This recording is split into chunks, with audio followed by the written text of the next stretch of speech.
Thursday, 11:45 p.m., the Night and Day Lounge. One glance and Alfie's heart sank. An hour ago, jokes and music filled the room. Now the empty space reeked of stale smoke. Slick grease hung in the air. Alf could taste it. Ugh. Ashes and cigarette butts spilled from the orange plastic ashtrays, and glasses, mostly empty, littered the tables. Crumpled napkins and bits of paper nestled in soiled tablecloths. The drip, drip, drip of a leaky faucet pounded a sink. The Night and Day Lounge needed Alfie Greenblatt, and Alfie needed a job. Nights like tonight, he turned a few bucks into a week's pay. Alf bet Ed Sullivan couldn't do any better. The smallish man idolized Ed Sullivan, even looked a bit like him somewhere around the chins. Good thing this place made money, and lots of it. Geez, would you look at this place? Time to close, get a drink. Wait a second. Who's the blonde in the corner? Well, he guessed he could wait. He didn't need to close just yet, not with this mess. Not with that blonde in the corner. He remembered her now, raspy voice, scarlet nails. Old-fashioned. Extra cherries on the side, please. Would you look at this place? Tonight's crowd left early. They must be tired. Tired of calling strange numbers that never picked up. Or worse, talking to a recording that promised to call back but never did. Alf considered the trash, the drunks, and the quick-talkers ready to close up, same as him. He would this very minute, except for the blonde in the corner. He watched her for a while, and still he didn't understand. She didn't touch the drink, except to grip the tumbler, the condensation slipping between her fingers. She wasn't a bad-looking gal, even if she was a little on the chunky side. Nothing wrong with broad hips. He knew plenty of guys who liked that in a woman, same as those cheekbones.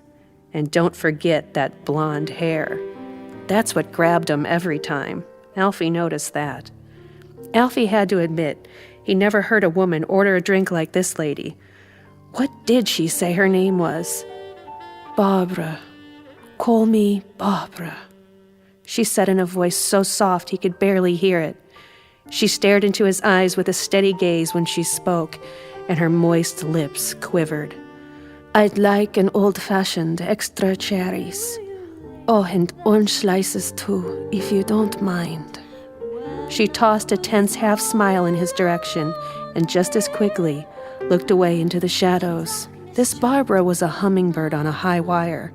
Nervous type, he guessed. Nothing could kill my fear. This had been, a couple of hours ago now. Guys packed the joint. Plenty stopped at her table, yet none stayed.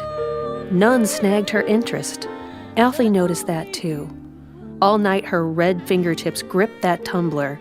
Condensation dribbled on the scratched tabletop. Hey, Barbara, he said. You okay? Alfie wiped his hands on a striped dish towel. For a moment, he thought he had spotted a tear on her cheek.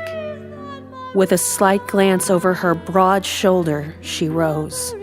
She snatched her purse, a dangling black leather piece she pressed to her body. Now she turned to leave, the last one to go. Alfie shuffled to the deserted table, one faded old-fashioned coming right up. The red stem from the scarlet cherry floated in the glass, ragged at the end from a careless bite. The droplets from the tumbler glistened beneath the dim lights. Mister?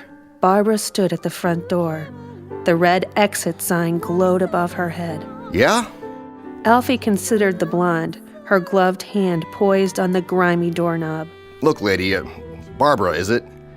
I'd like to go home sometime tonight, you know? Alfie knew he sounded impatient.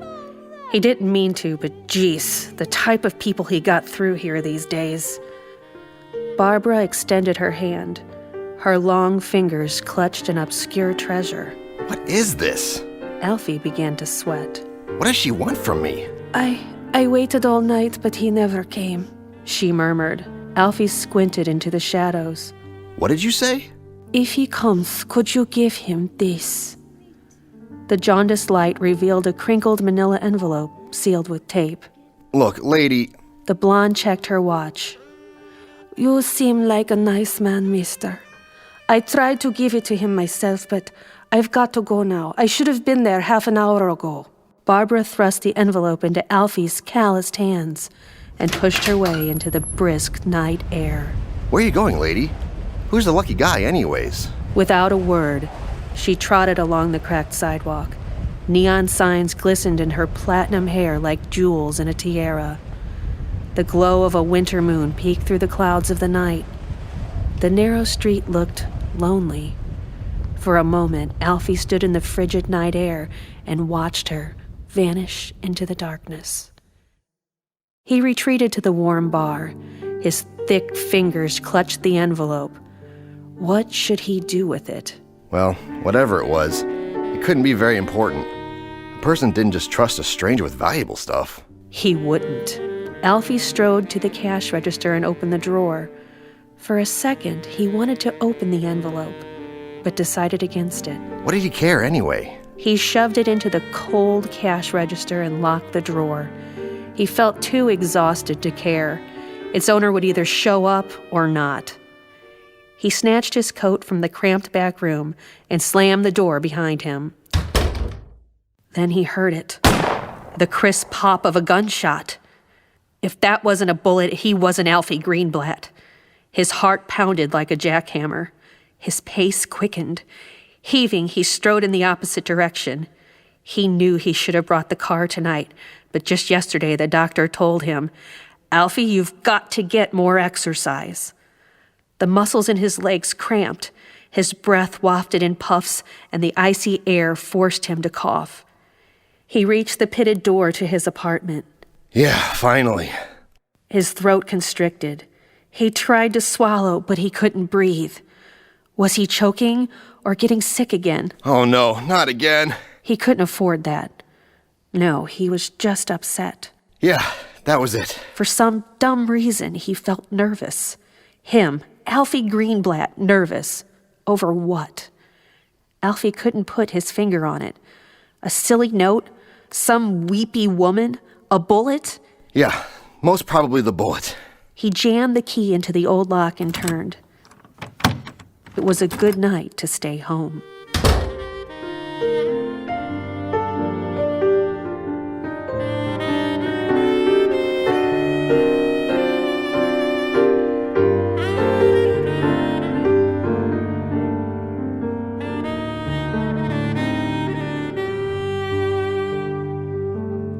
Someday you'll miss me too.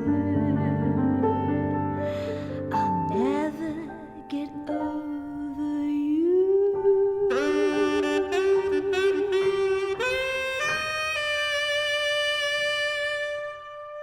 Saturday, 4:10 p.m., the Night and Day Lounge.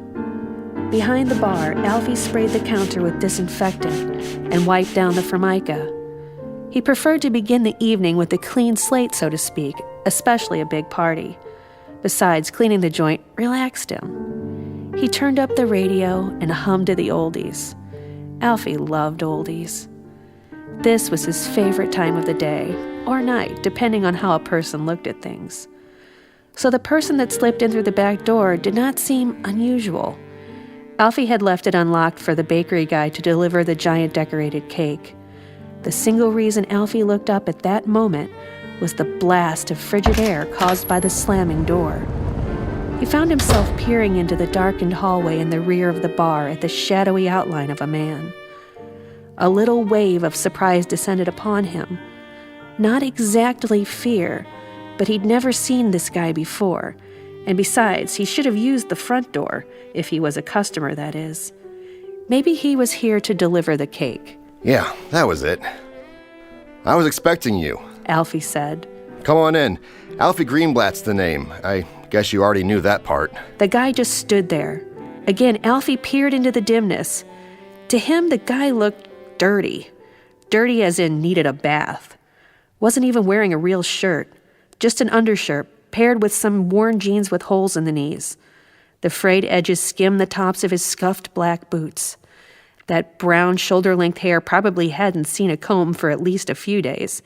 And what was with the gold earring? Couldn't make out the guy's face. He'd have to get closer to see any of it. He dropped the rag that reeked of disinfectant and wiped his hands on his apron before advancing into the short, dark hallway. Still, the guy didn't move. Listen, Alfie said. It might be easier for you to come in the other door with that delivery. He scanned the cramped space that surrounded the stranger. So where is it? The man stepped towards him. You know. Alfie felt confused. Is it outside? You tell me. His voice sounded gruff and throaty, the voice of an impatient chain smoker. Listen, pal, I'm trying to get ready for a big party here. I don't have time for games, you know? With that, the man stepped out of the gloom and grabbed the collar of Alfie's flannel shirt. With his left arm, he squeezed Alfie's neck until he sputtered and coughed. Alfie's eyes bulged while the man pressed the cold steel of a blade on the pudgy man's throat. You think I have a lot of time, the man said. Now where is it? Where's what? The man tightened his hold on Alfie's neck and grazed his throat with the blade of the knife. The blade pricked his flushed skin, and droplets of blood oozed to the surface. I'll cut you, you damn fool. Do you hear me? Now where is it? What do you want from me? Alfie gasped. Look, you want to rob me? Okay, take my cash, right? Just help yourself. I haven't got anything else. Yes, you do. Okay, there's a gun under the counter there. That's it. No, it's not. You know what I'm talking about. The envelope, Barbara. It wasn't in her purse. Was she here? It's all in the cash register. I'm telling you. All right, that's it. Sweet dreams, Greenblatt. The man drew the blade across Alfie's neck in a deep slash. With a muffled gag, Alfie slumped to the floor. On his way out, the man grabbed the gun and yanked at the drawer of the cash register. God damn, he yelled. He kicked at the register. It refused to budge. Alfie hadn't gotten around to unlocking it yet. And now, he never would.